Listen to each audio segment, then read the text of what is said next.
profitons de cette occasion pour parler du cancer en Algérie. Moi, en tant que gastro-entérologue endoscopiste, j'insisterai sur le cancer colorectal, qui est maintenant le premier cancer chez l'homme en Algérie et le deuxième chez la femme après le cancer du sein. Nous mettons le point surtout sur le côté préventif. Donc, chez ces patients-là, la population à risque très élevé, c'est surtout des patients qui sont donc des cancers héréditaires, donc ils sont bien définis. Ces patients-là doivent bénéficier d'une coloscopie de dépistage, donc dès le jeune âge, notamment en cas de polypose adénomatose familiale, la coloscopie donc c'est insuffisant donc à partir de 25 ans, ou bien le syndrome de Leach.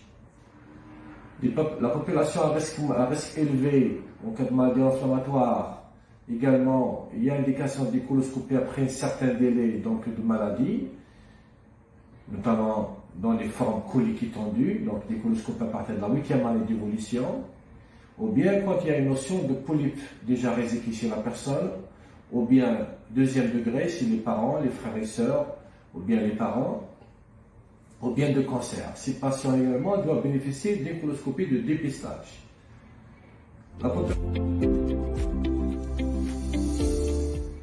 La population à risque moyen, si d'abord on commence par un dépistage biologique, par ce qu'on appelle le test immunologique, le FIT, et en cas donc c'est la recherche de soins dans les selles, et en cas de positivité, ces patients-là doivent bénéficier d'une coloscopie.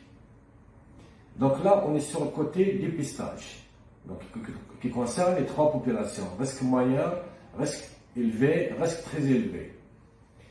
On a aussi également, à titre préventif également, on doit également s'attacher à rechercher surtout chez certains catégories de patients, de personnes, surtout au-delà de 50 ans, les symptômes qui peuvent nous alerter sur la présence d'un cancer colorectal. Les symptômes qui peuvent nous alerter sur la présence d'un cancer colorectal, notamment une constipation récente, des saignements, des rectorragies, qu'on ne doit pas toujours relier à des hémorroïdes. Ces patients-là doivent bénéficier d'une exploration endoscopique à la recherche du cancer colorectal ou bien de lésions prénéoplasiques comme les polypes coliques. Nos confrères médecins spécialistes ou généralistes doivent avoir ce réflexe de demander l'exploration endoscopique chez des personnes qui ont ce genre de symptômes, constipation récente, rectorragie, anémie, altération de l'état général.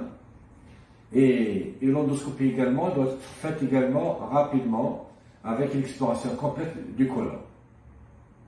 Donc là, si on doit parler de la prévention, on doit parler du dépistage et également de l'exploration des symptômes d'alarme qui est faite par la coloscopie, afin de diminuer la mortalité du cancer colorectal et également d'aller vers des formes résiclables, précoces, où la chirurgie peut être curatrice quand on opère à temps un cancer colorectal débutant. Voilà.